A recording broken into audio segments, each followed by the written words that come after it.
भारत में नालंदा विश्वविद्यालय की ही तरह एक और विश्वविद्यालय था जो तंत्र विद्या के लिए पूरे विश्व में प्रसिद्ध था, और ये भी एक आवासीय विश्वविद्यालय ही था जिसे 12वीं शताब्दी में नालंदा विश्वविद्यालय के साथ ही विदेशी आक्रमणकारियों द्वारा इसे नष्ट कर दिया गया था। यह विश्वविद्यालय है विक्रमशिला विश्वविद्यालय। वर्तमान में विक्रमशिला विश्वविद्यालय बिहार राज्य के भागलपुर जिला में कहलगांव के पास अंतिचक एक गांव है, वहां एक स्थान है पत्थर घाट, वहीं पे यह विश्वविद्यालय स्थित था।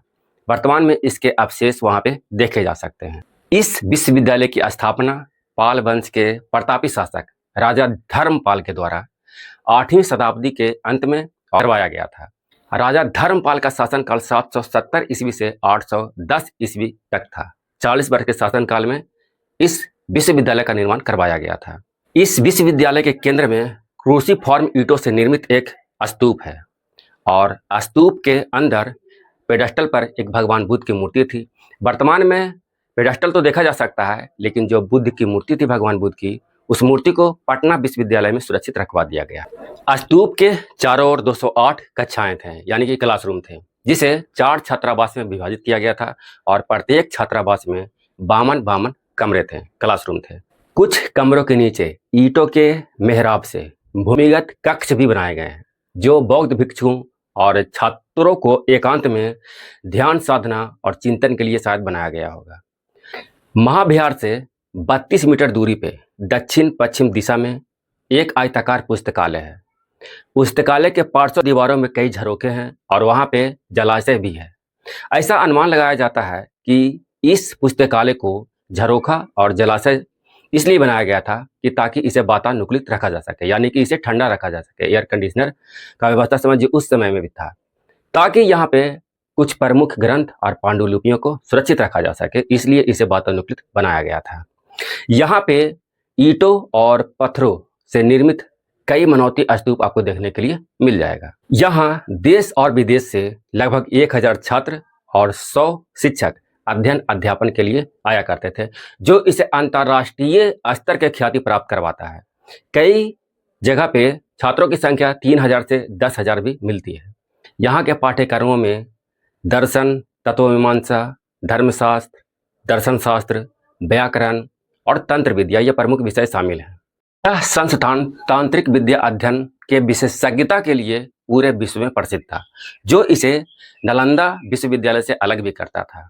इस विश्वविद्यालय का प्रशासन एक कुलपति, जिसे महास्थाविर के नाम से भी जाना जाता था, के द्वारा संचालित किया जाता था, और जो कुलपति हैं वो 6 भिक्षुकों के एक मंडल की सहायता से इस विश्वविद्यालय का प्रबंधन करते थे। इस विश्वविद्यालय में प्रवेश परीक्षा के लिए 4 द्वार पंडितों की परिषद थी। किसी छात्र को इस विश्वविद्यालय में यदि एडमिशन करवाना है तो द्वारपाल ही उनका परीक्षा लेते थे, उसके बाद ही उनका एडमिशन हुआ करता था। सोचिए कि जिस विश्वविद्यालय का द्वारपाल इतना बुद्धिमान है कि एडमिशन के लिए वही परीक्षा ले रहे हैं, तो यहाँ का शिक्षक कितना विद्वान होंगे। यहाँ के प्रसिद्ध विद्वानों में रत्नाकर, रक्षित, ज्ञानप, ज्ञानश्री, वज्र, अभयंकर, दीपंकर, ज्ञानश्री आदि प्रमुख हैं। आचार्यों में दीपंकर और श्री ज्ञान सर्वाधिक उल्लेखनीय है। यह दोनों विश्वविद्यालय के कुलपति भी रह चुके थे। यह विश्वविद्यालय बौद्ध धर्म के वज्रयान शाखा का प्रमुख केंद्र था। बौद्ध धर्म है जो महात्मा बुद्ध के मृत्यु के बाद 2 भागों में बढ़ गया था, हीनयान और महायान। और महायान की एक शाखा था वज्रयान, जो तंत्र मंत्र से संबंधित था, और यह विश्वविद्यालय भी तंत्र मंत्र से संबंधित था। वज्रयान तांत्रिक अभ्यास और अनुष्ठानों पर केंद्रित था। विक्रमशिला विश्वविद्यालय के विद्वान तांत्रिक विद्या में विशेषज्ञ माने जाते थे। महारत हासिल था उन्हें इस विद्या में। कुतुबुद्दीन ऐबक के सेनापति मोहम्मद बिन बख्तियार खिलजी द्वारा 1193 ईस्वी में इस विश्वविद्यालय पर आक्रमण किया गया और इसे नष्ट कर दिया गया। पुस्तकालय में आग लगा दिया गया था। कहीं कहीं 1203 ईस्वी भी मिलता है। यही वो समय था जब नालंदा विश्वविद्यालय को भी नष्ट कर दिया गया था। आज इसके अवशेष सुरक्षित हैं, जिसे देखा जा सकता है। नालंदा विश्वविद्यालय की स्थापना गुप्त वंश के शासक कुमार गुप्त के द्वारा 5वीं शताब्दी में किया गया था, जबकि विक्रमशिला विश्वविद्यालय की स्थापना 8वीं शताब्दी के उत्तरार्ध में हुआ। लेकिन दोनों विश्वविद्यालय को नष्ट एक ही समय किया गया था, 12वीं शताब्दी में। नालंदा विश्वविद्यालय और विक्रमशिला विश्वविद्यालय के बीच काफ़ी अच्छा आपस में तालमेल था। नालंदा विश्वविद्यालय के शिक्षक और विक्रमशिला विश्वविद्यालय के शिक्षक एक दूसरे संस्थान में अध्ययन अध्यापन के लिए आया जाया करते थे। इस विश्वविद्यालय में खुदाई सबसे प्रथम पटना यूनिवर्सिटी द्वारा 1960 के दशक में शुरू करवाया गया। उसके बाद आर्कियोलॉजिकल सर्वे ऑफ इंडिया द्वारा 1978 से लेकर के 1982 तक खुदाई करवाया गया।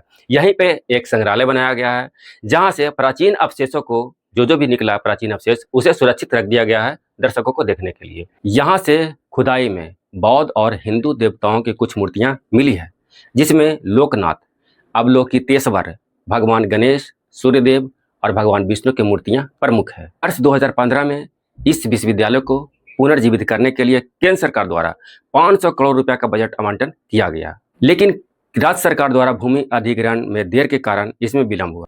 अब जाकर एक दशक बाद राज्य सरकार द्वारा भूमि का पहचान अंतिचक गांव में कर लिया गया है। बहुत जल्द ही विक्रमशिला विश्वविद्यालय को पुनर्जीवित कर लिया जाएगा और यह फिर से उठ खड़ा होगा और अपने प्रभाव से छात्रों और शिक्षकों को अपनी ओर आकर्षित करेगा। पाल वंश के शासकों द्वारा इस विश्वविद्यालय को लगभग 4 शताब्दी तक संरक्षण प्रदान किया गया था। हालांकि यह विश्वविद्यालय नालंदा यूनिवर्सिटी से काफ़ी नया है।